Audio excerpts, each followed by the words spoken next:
What's going on, guys? It's Zach here. Bring guys with a fantasy football video. This one I'll be going over five-ish players that I've been looking to sell high on ahead of week 6, and then I'll go over just some general tips and tricks for trading as well. If you've got a really good record or a really bad record, sort of, how we can start really sort of starting to take into account what our record is, how our teams have performed so far, and how that's going to impact what we want to do with our rosters going forward for the rest of the season. So really fun making these videos. It's one of my favorite videos to make every single week. I love trading in fantasy football. It's one of my favorite ways to make my team better throughout the course of the season, and I find that I have a lot of success doing it. Generally, just being one of the more active managers, making the most trades in your league. If you just do well enough in trades that you win more than half of them, you end up improving your roster quite a bit over the course of the season. And it's a lot of fun as well. It's one of my favorite things to do in fantasy. So hope you guys like trading as well. If you guys have any specific trading questions, any specific trades coming your way that you want my advice on, feel free to let me know in the comments. As always, I love interacting with you guys and love sort of helping you guys make those trades. So it's been a lot of fun making these videos. I want to again apologize. I'm still traveling for work, so not at my full setup. So sort of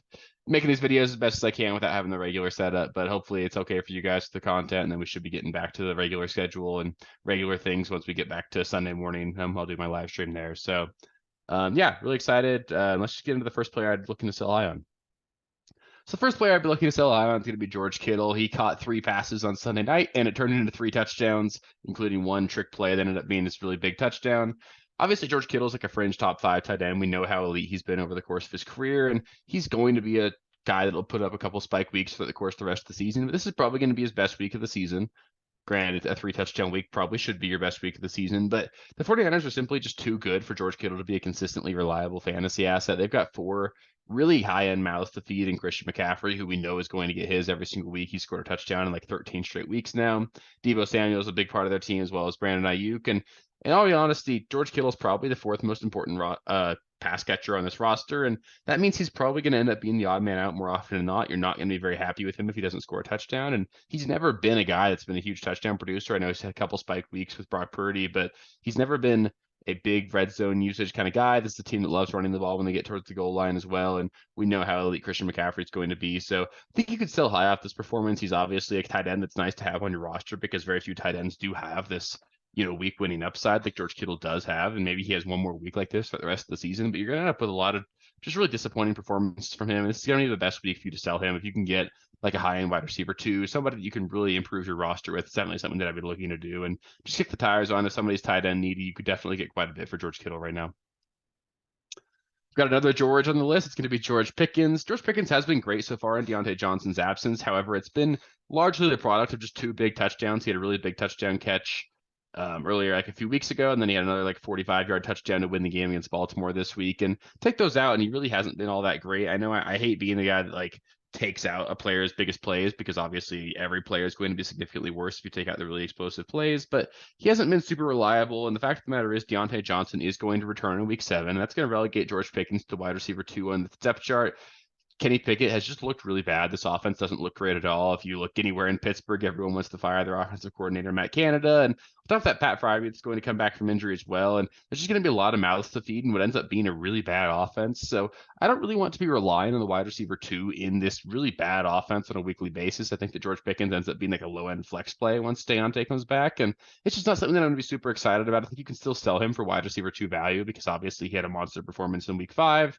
He had a couple big games earlier on in the season as well, but I don't think he's going to be someone that you can trust on a weekly basis. You'll need that big play touchdown for him to pay off. He's just probably going to end up being like a poor man's Gabe Davis, and it's just not someone that I'm going to be super excited about. So I think I'd definitely move him now while he's still at his peak value. Up next, we've got 2 players, both on the same team. We've got Drake London and Kyle Pitts. Desmond Ridder had what might end up being like the best game of his entire career on Sunday. He completed 28 passes. He threw for 330 yards and a touchdown. And we know this is going to be a run-first team in Atlanta. They sort of got away from the running game a little bit. They just had to throw the ball a ton. And I would expect there to be significantly less passing volume going forward. Drake London and Kyle Pitts combined for 20 targets. I would expect them to see less than half of that going forward. We know that this is a team that really just doesn't throw the ball to the wide receivers very often. They just made a trade for Van Jefferson for whatever reasons. There's even a little bit more competition for targets, and that doesn't really factor into things for me very much. But really, they're just extremely talented players coming off of really good weeks. And I think you could sell that name and the production from week 5 because I don't think it's going to be something that's going to continue. They're going to want to run the ball more and more, especially as Bijan Robinson gets more acclimated into this offense. And that's going to mean there's going to be very few opportunities for these guys to succeed. You'll need them to hit on a big player, score a touchdown, and they're talented players. They can do that, but they're not guys that I'm going to want to start on a weekly basis. They'll probably end up being like a low-end wide receiver 3 for Drake London at the end of the season, and Kyle Pitts will probably end up being like a fringe tight end 1, but it's going to be really boom or bust. I think it's going to be super consistent, and they're not going to be players that I'm going to be confident putting into my starting lineup at any point. So if you can trade them for weekly consistent starters, I definitely look to do that if you can. Speaking of sort of inconsistent players, I sort of mentioned him earlier. I want to talk about Gabe Davis as a sell high. He's the wide receiver 12 and half PPR through 5 weeks, and I really do love Gabe Davis. I have him on I think like 4 of the 7 teams that I roster right now, and I do think he's going to be a really quality asset for the rest of the season. He's like the perfect boom or bust wide receiver 3, and the fact of the matter is he's just not going to finish as a wide receiver 1 at the end of the season. We know that he's obviously got a wide range of outcomes on any given week, and he's coming off of 4 straight games in which he scored a touchdown. He's looked really good. I do think he's sort of taken a step forward a little bit as a player, so maybe he ends up being like a higher end wide receiver 3. Maybe he's a little bit more consistent than what he was in the past, but if you can sell him for wide receiver 2 value, I would definitely look to do that. He's not someone that I'd expect to continue performing at this high of a level throughout the rest of the season. There's obviously a very low floor for him because he hasn't seen too many targets. He's got several games this season with like 4 or less targets, just sort of bailed you out with a touchdown here and there. And it's just not someone that I'm really super confident in. I know you can sort of play matchups. This is a team that's obviously going to score a ton. Their defense is banged up, and Gabe Davis will continue to score points. He'll have several more good weeks, but if you can sell him for wide receiver 2 value, I think you should do that. He's coming off of 4 straight really good weeks, and I doubt there will be another 4-game stretch where he scores a touchdown in every single game. So I'd look to move him just for high-end value. You don't need to sell him, but I think he's sort of peaking in value right now, and you might be able to get a lot for him. Then the last player I'll talk about is another tight end. I'm going to talk about Darren Waller. He finally had a productive game in week 5, and he ended up with 12 targets. He got 8 passes for 86 yards, and that is something that's really exciting. But they were in a game where they were playing from behind basically from the get-go. They played the Miami Dolphins, who have given up a lot of production to tight ends so far this season. I think they're in top 5 in the league in terms of points allowed to the tight end position. And there were about 3/4 of garbage time in this game. The Dolphins got up early and didn't really ever look back. And the Giants have yet to score a touchdown in the first half on offense. They are just really bad on the offensive side of the ball. They can't move the ball down the field. Daniel Jones got banged up in this game as well. So we might potentially see Tyrod Taylor play against the Buffalo Bills defense for this team on Sunday. That's just really not good at all. And on top of that, Darren Waller hasn't even gotten hurt yet.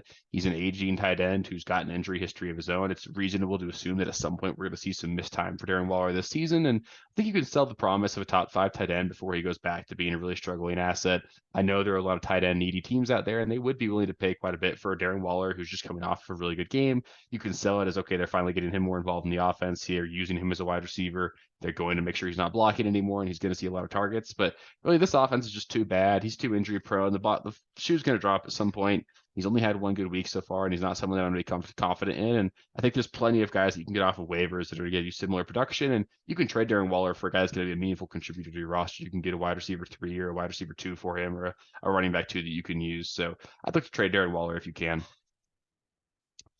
Outside of that, just a couple like general tips I want to go over. If you, in the buy low video, I went over players that I'd be looking to buy if I was in a 1-4 position, and then or worse. And I also went over players I'd be looking to buy if I was in a really good situation, a 4-1, 5-0, or maybe even a 3-0, 3-2 team with like a really good roster that you're super confident in. So this video, rather than going over specific players, I just wanted to go over some like general tips and tricks. So my general tips and tricks for trading if you're 1-4 or worse.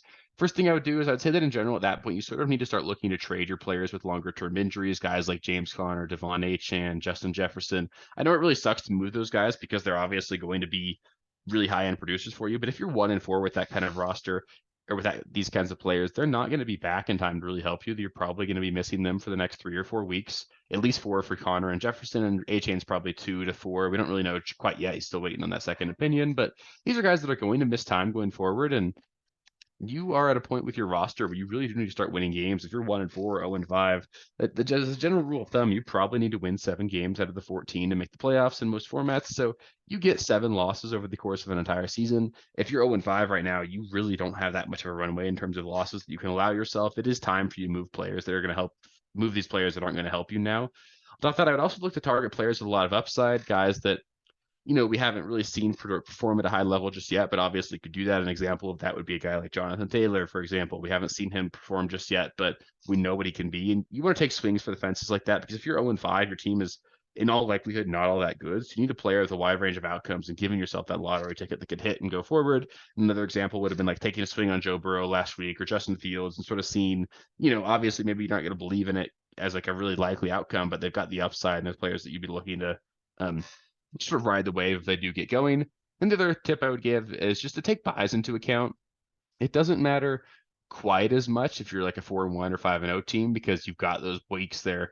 You don't really need to worry about it. But players that are past their bye are more valuable. It's just like one more week that you're going to have that player available for you. And if you're 0-5 or 1-4, you don't have that many weeks to spare. So you do want to make sure that you can really avoid those bye weeks as much as possible because you do basically need to win out. Not quite yet, but if you get to the point where you're 1-6, 1-7, and you start actually needing to win out, having these players on bye is going to be really difficult for you. I've had a couple teams over the years where I started slow, got hot, had 5 straight wins rattled off to get myself right in contention. I just had to win that last week, and then we get to week 14, and I got a ton of players on bye, and that's super disappointing because you put yourself in a really bad spot. It would have been it's really useful to just understand, like, if you can target guys that have already had their bye, guys like this teams like Lockett, DK Metcalf, Mike Evans, players on teams that have already had their buys, they'll be a lot more valuable for you going forward, and they won't you don't need to worry about them missing time. Then just some general tips if you're 4-1 or better. Pretty simple. I would start actually looking forward to playoff schedules just a little bit and look to sort of optimize for those weeks. Obviously, you're not by any means a lock to make the playoffs, but if you're 4-1 or 5-0, you've got a pretty good shot of being the one to make the playoffs. And that's going to make things really useful for you because when you can sort of mix and match and make sure you're getting the best production during those playoff weeks, it's going to be really useful for you. And then like an example here would be Ken Walker. He's got a really brutal playoff schedule. His first 2 weeks are against the Philadelphia Eagles and Tennessee Titans.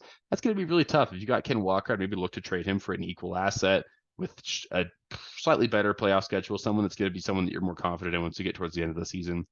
And then the only other tip I'd give is that you don't need to overreact to anything. If you're 4-1 or 5-0, go take a look at those teams that are 1-4 and 0-5. They are desperate. They need to trade those top players. So you can go get a Justin Jefferson for pretty cheap from a team that's 1-4 because you can afford to eat some bad weeks, and then you'll get that guy that's going to take you over the top at the end of the season. So just understand that you don't need to overreact to anything. You're 4-1, you're 5-0. You've got all the leverage. You can go to these struggling teams and take advantage of the bad situation they're in. So that'll be it for this trade video. Up next Thursday morning, you guys will get the Thursday night primer. I'll go over players that are the Thursday night football game between the Denver Broncos and Kansas City Chiefs. Talk about what I'd expect out of each team and each player and sort of go position by position and tell you guys what to expect there.